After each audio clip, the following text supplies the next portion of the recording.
Just when the wounds began to heal, the past knocked, wearing a familiar face and asking for a place at the table it was never invited to.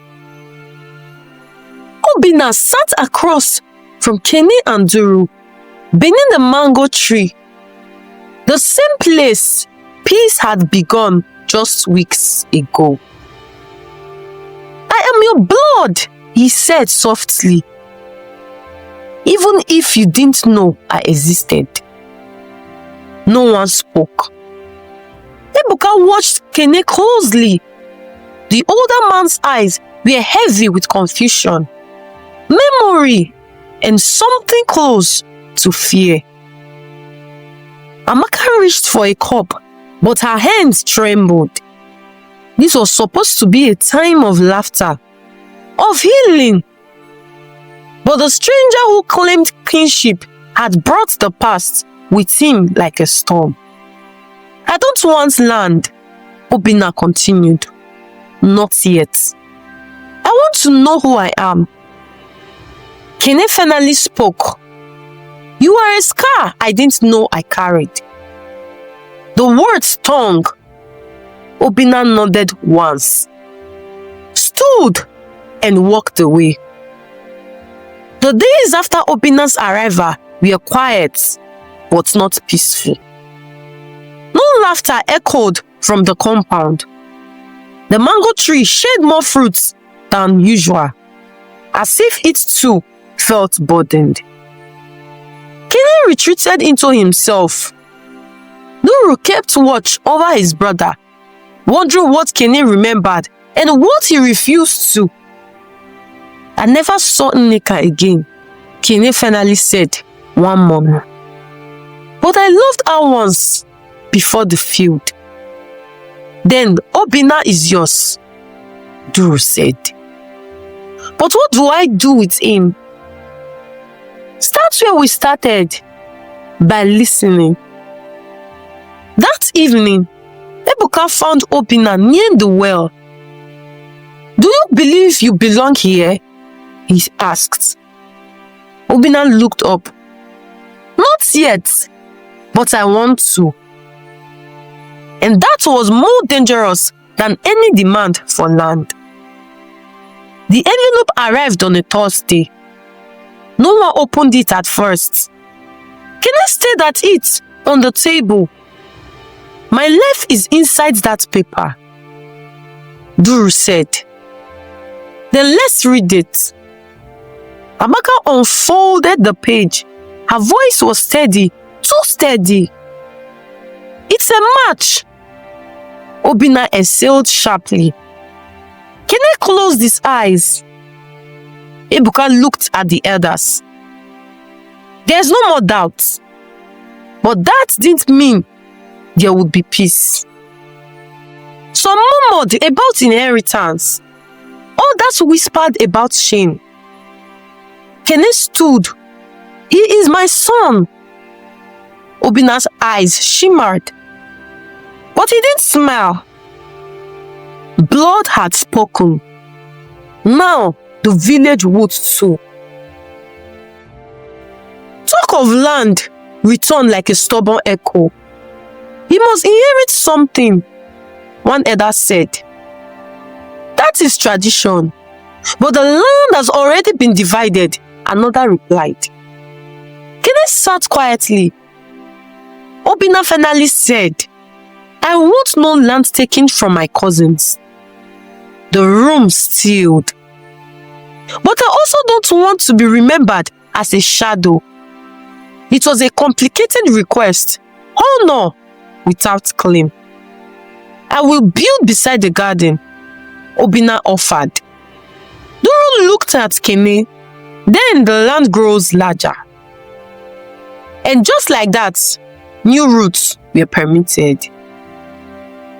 Ebuka smiled in front of Obinna, but inside his heart burned. Obinna had charm, misery, a story people cared about. Ebuka had always been the peacemaker. Now he was forgotten. Amaka noticed the silence. Turning away, she said, I don't know who I am anymore. You're still the one who broke the field, she replied. But Obinna is the one they talked about. She held his hand. Peace isn't loud, but it lasts longer. Ebuka didn't answer. The wound hadn't bled yet, but it had begun to fall. Ebuka began to wear his smile like a mask. It fooled most people, except Amaka. She saw the way he lingered at the edge just now, letting Obinna take center stage. Obinna, for his part, didn't try to lead. He helped in the garden. He joined the elders' meeting when invited. He spoke little, but his presence was loud. One afternoon, during the compound cleanup, a small boy shouted, Uncle Obinna, tell us a story. Ebuka's heart clenched. That used to be his role. He forced a laugh. You don't want to hear my old stories? The children looked at him politely. We heard them before. Amaka pulled Ebuka aside later. You're not in a war. I know. Then why are you acting like you've lost something? Ebuka shrugged. Maybe I have. That night, he walked past Obinna's building. Inside, Obinna sat alone, sharpening a hoe. Ebuka paused, watching the silhouette through the curtain, then walked away. He didn't hate Obinna, but he didn't know how to not feel forgotten. Mama Ngozi had stayed away during the early peace talks. Kene's wife, fierce, proud, once called the firewood of this field. Now she returned. She stepped into the compound with her head high, her wrapper firm, her eyes scanning every face. She stopped at Obinna. So you are the one? Obinna bowed slightly. Yes, ma. You look nothing like him, she said, eyeing Kene. Obinna stayed silent. Later, in private, she faced Kene. You never told me about Nneka. I didn't know. But you loved her. Kene looked away. Before you and I, yes. Mama Ngozi was quiet. Then she said something no one expected. If he is yours, he is ours. She returned to the garden with a basket, began plucking bitter leaf like nothing had changed. Obinna watched from a distance. At the village market, a trader leaned towards Amaka. Is it true that one son came from shame? Amaka blinked. Excuse me. The new one, Obinna, from before marriage. Yes. Amaka tightened her grip on the tomatoes in her palm. His family. Family from where? The woman said, smirking. In our place, children from before wedlock eat outside the gates. The words burned. That night, Amaka told Obinna what was said. He only nodded. I've heard worse, he said. But you shouldn't have to. He shrugged. Peace doesn't erase the past. It just gives it a seat. She looked at him. You're stronger than you look. Obinna smiled. I had to be. I grew up asking my mother why I didn't have a father. Now, I have one. But I also have eyes watching, waiting for me to fail. Ebuka overheard the conversation. He turned away. Not out of jealousy this time, but shame. That night, Ebuka walked into the bush path beyond the compound, barefoot and furious. He kicked a stone, then another. Then he sat by the foot of an iroko tree and buried his face in his hands. "I started this," he whispered. "I dug up peace from ashes, and now I'm invisible." The moonlight danced across his shoulders. A gentle breeze stirred. But he felt nothing but heat inside. Amaka found him an hour later. "You're not invisible," she said. "You don't get it. Then help me get it."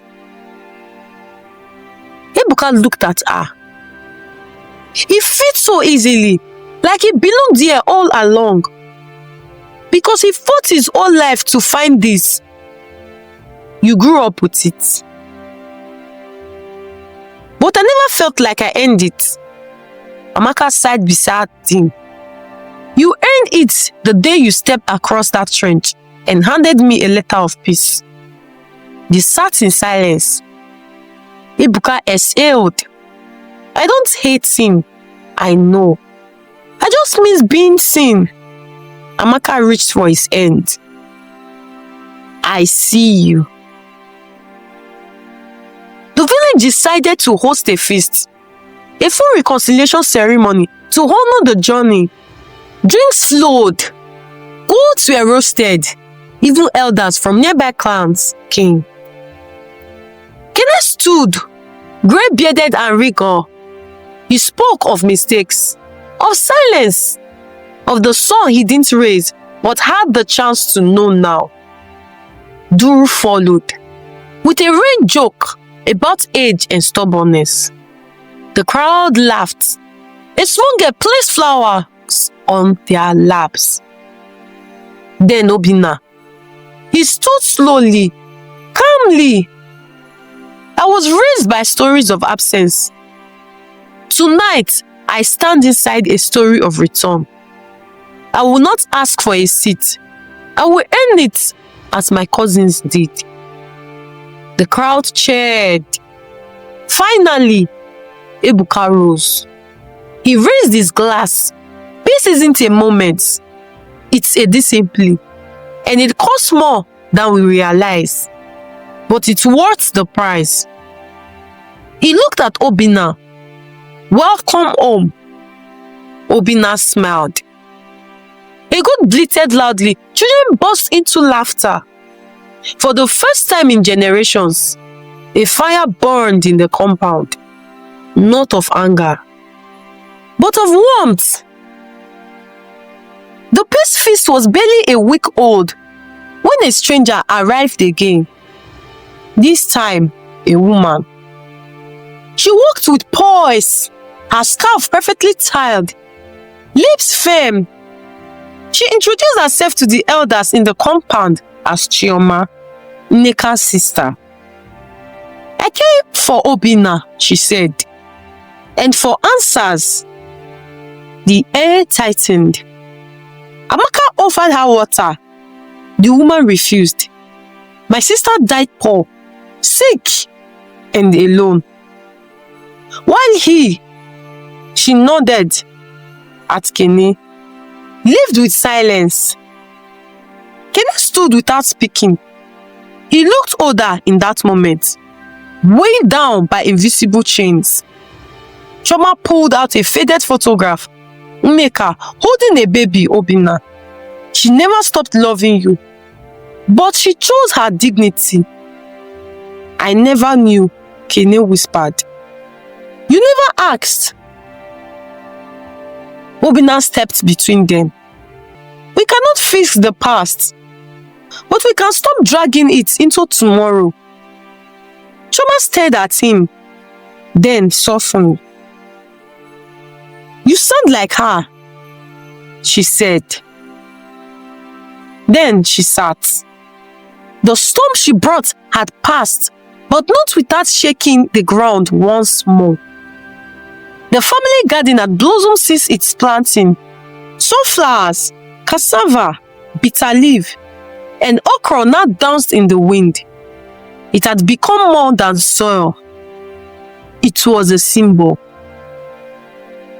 Children from both sides walk in it every morning. Auntie Adama led the watering. Even Duru, old and stiff, spent hours there daily, calling it therapy for bones. Obinna proposed a new idea.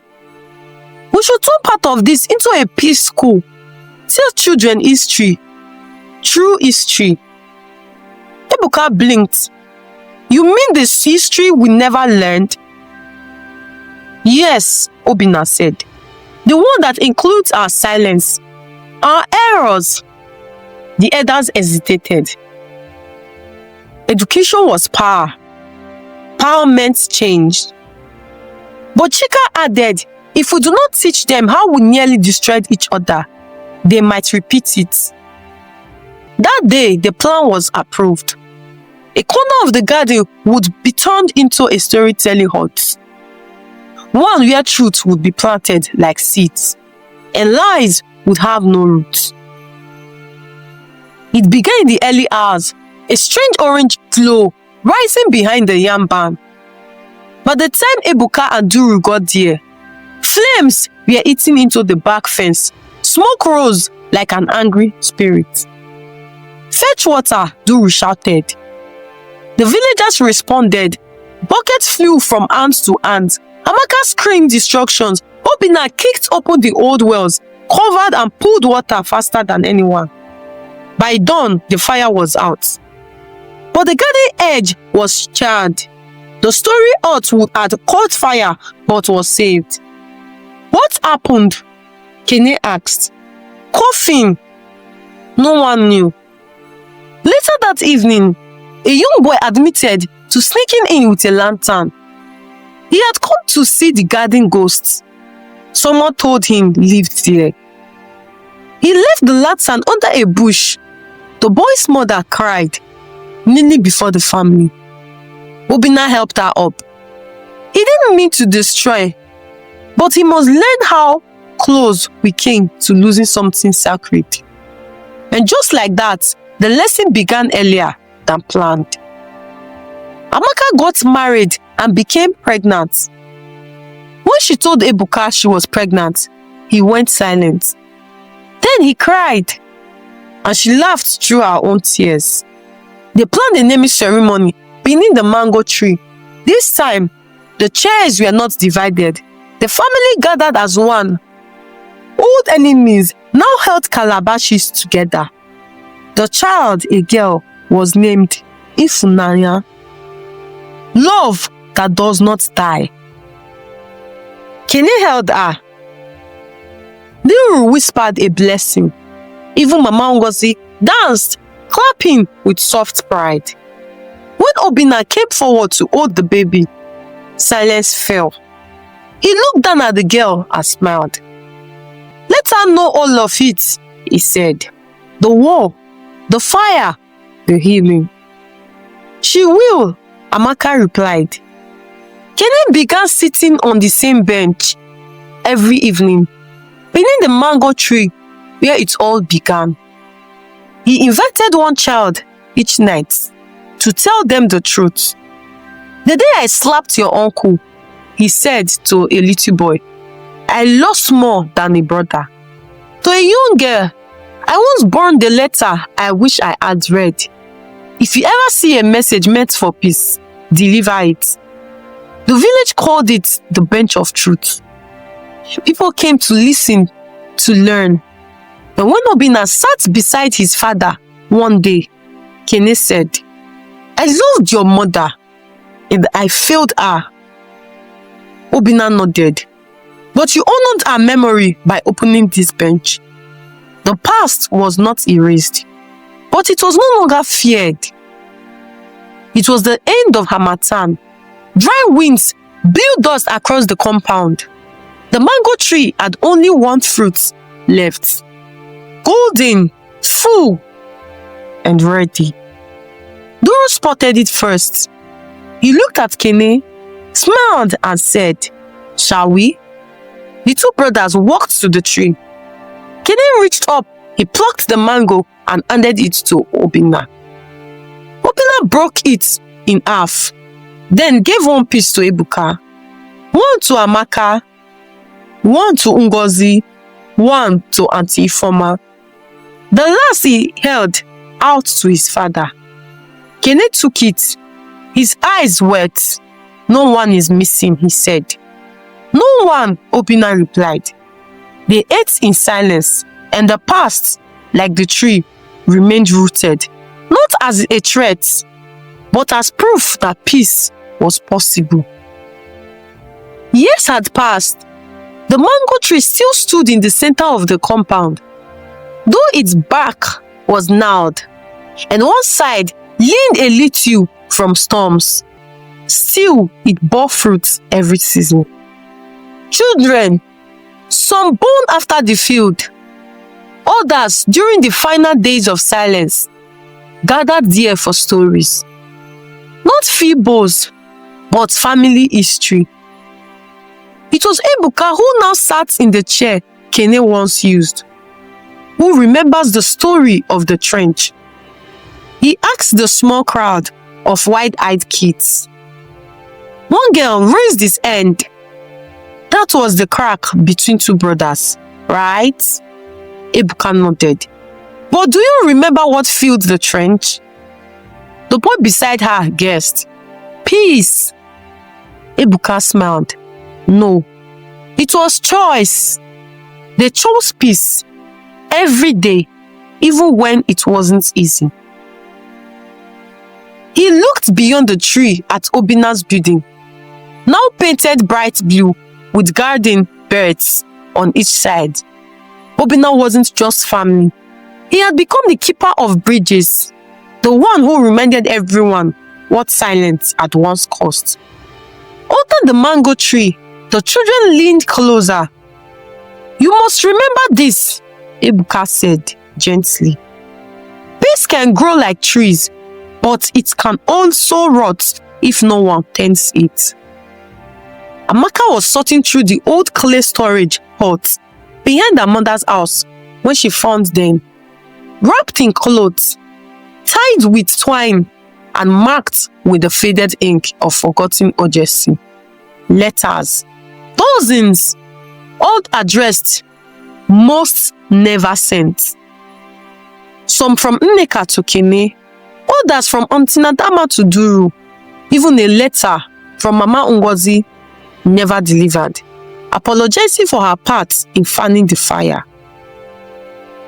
Amaka sat on the floor and wept, not from pain, but from the sheer weight of these voices buried beneath time. She brought the letters to the compound center. That evening, Obinna, Ebuka, Duru, and Kene sat around a small fire. One by one, they read the words aloud. I wish things were different. I forgive you even if you don't ask. Tell the children the truth. Silence fell between each reading, like a breath that could finally be exhaled after years underwater. No one should wait this long to speak, Duru said, voice cracked with age and regret. Obinna nodded. Let these letters be reminders. They framed the most powerful ones and hung them in the storytelling hut, calling it the wall of unspoken words, so no one would forget what silence almost destroyed.